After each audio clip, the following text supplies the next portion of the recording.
കുറച്ച് ദിവസമായിട്ട് ഞാൻ വീഡിയോസൊന്നും അങ്ങനെ ഇടാറില്ലായിരുന്നു. കാരണം നമ്മുടെ പനി എന്ന് പറഞ്ഞ സംഭവം വിരുന്നുകാരനെ പോലെ ഇടയ്ക്കിടയ്ക്കൊക്കെ വീട്ടിൽ വന്നു പോകാറുണ്ട്. എല്ലാവർക്കും അസുഖമൊക്കെ ആയിരുന്നു. അപ്പം ഇതൊക്കെ കഴിഞ്ഞ് വന്നപ്പോഴത്തേക്കും നമ്മളെല്ലാവരും ഒരു പരിവായി സത്യം പറഞ്ഞു. പനി കഴിഞ്ഞു എന്ന് ആദ്യം പൊന്നു പറഞ്ഞത് എനിക്കൊരു ചിക്കൻ കറിയും ഗീ റൈസും ഉണ്ടാക്കി തരാമോ അമ്മയെന്ന്.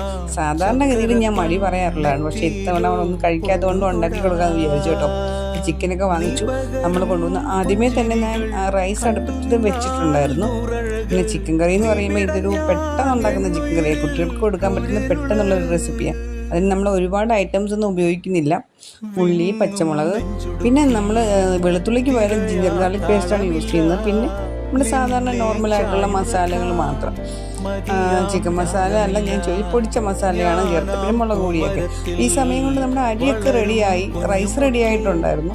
പിന്നെ ചിക്കൻ ഞാൻ കുക്കറിൽ വെച്ചാൽ വേവിച്ചു, കാരണം പെട്ടെന്ന് റെഡിയാകണമെന്ന് സമയമില്ല. ഇവിടെ ഞാൻ നല്ല ക്ഷീണിച്ചു പോയിട്ടുണ്ട് കേട്ടോ. വെള്ളമൊക്കെ കുടിച്ചു. നല്ല ചൂടാണ് കേട്ടോ, ഒരു രക്ഷയില്ല. രാത്രിയായിട്ട് നല്ല ചൂടായിരുന്നു. അപ്പോൾ പൊന്നു ഈ പ്രദേശത്തേ വരുന്നില്ല കേട്ടോ. അവൾ ഓക്കെ ആകാൻ വേണ്ടി വെയിറ്റ് ചെയ്യുകയാണ്. അപ്പോൾ എന്താ എല്ലാം റെഡി ആയിട്ടുണ്ട്, സെറ്റ് ആയിട്ടുണ്ട്. അപ്പോൾ ഇതിൻ്റെ ഇടയ്ക്ക് ഞാൻ അവളുടെ ഇടയ്ക്കൊന്ന് കറി എങ്ങനെയുണ്ടെന്ന് നോക്കാനായിട്ട് എന്നോട് വിളിച്ചു കേട്ടോ. പക്ഷേ ഫേസ് ഒന്നും കാണിക്കില്ല, പക്ഷെ കൊള്ളാമെന്നൊക്കെ പറയുന്നുണ്ട്. അപ്പോൾ ഇനി ഞാൻ പറയാൻ പോകുന്നതെന്ന് വെച്ചാൽ, ഇത് കഴിച്ച ശേഷം പൊന്നുവിൻ്റെ അഭിപ്രായം നിങ്ങളൊന്ന് കേട്ട് നോക്കണം കേട്ടോ. ഇനിയിപ്പോൾ അവിടെ ചോദിക്കാം, ഫുഡ് എങ്ങനെയുണ്ടെന്ന് ഒന്ന് ഉറക്കെ പറഞ്ഞേ. Honestly പറയുകയാണെങ്കിൽ it was amazing. I really liked it. Okay, thank you.